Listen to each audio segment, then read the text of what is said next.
In this example, we've been given a circle with center O and radius OP. So that means the radius is 7 there.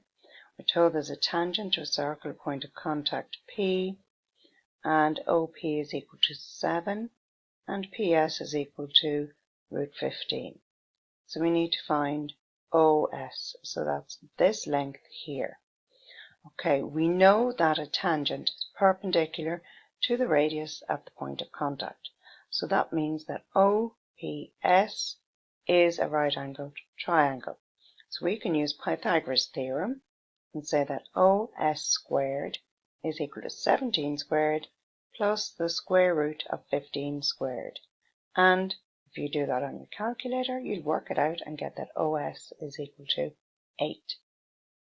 Then we're asked to find in part 2 RS. RS is this length here. Well, we know the full length is 8. Then we know that OR is a radius. So OR is 7. So if we take 8, take away 7, we get that SR is equal to 1.